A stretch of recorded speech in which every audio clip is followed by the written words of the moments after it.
Bakit may malaking ulo ng lion malapit sa Baguio? Ang Lion's Head ay isa sa mga pinakatanyag na palatandaan ng Baguio at matatagpuan sa kahabaan ng Cannon Road malapit sa hangganan ng Baguio at Tuba, Benguet. Sa taas nitong humigit kumulang 40 talampakan o mahigit 12 metro, nagsisilbi itong simbolikong maligayang pagdating sa mga bumabiyahe patungo sa Summer Capital of the Philippines. Nagsimula ang ideya ng pagtatayo ng Lion's Head noong huling bahagi ng dekada 60 sa pangunguna ng Baguio Lions Club.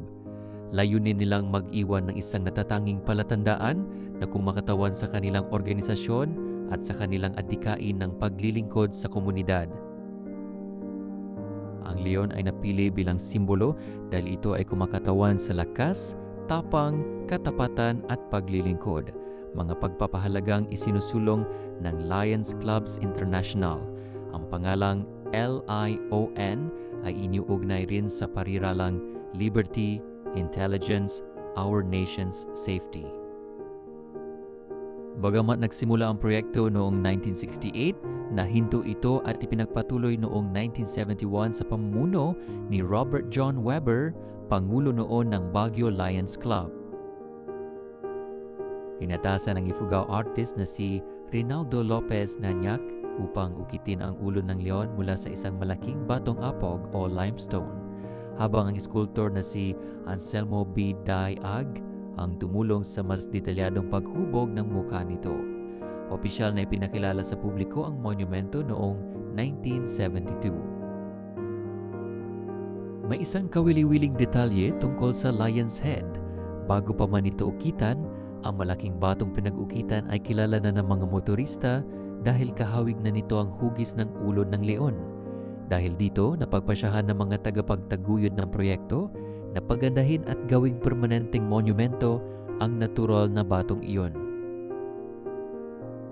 Sa paglipas ng mga taon, ilang beses nang naipinta at naibalik sa dating anyo ang Lion's Head. Nasira rin ito sa 1990 Luzon earthquake at nakaranas ng ilang kaso ng vandalismo, kaya sumailalim ito sa iba't ibang restoration project upang mapanatili ang pagiging isa sa mga pinakakilalang tanawin sa Baguio. Sa kasalukuyan, ang Lion's Head ay hindi lamang isang paboritong lugar para sa pagkuha ng larawan, kundi isa ring mahalagang bahagi ng kasaysayan ng Baguio. Ipinapaalala nito ang ambag ng Baguio Lions Club sa lungsod at ang kahalagahan ng pagkakaisa, paglilingkod at pagmamalasakit sa komunidad. Para sa maraming Pilipino, ang makita ang Lion's Head ay hudyat na malapit na silang makarating sa malamig at makasaysayang lungsod ng Baguio.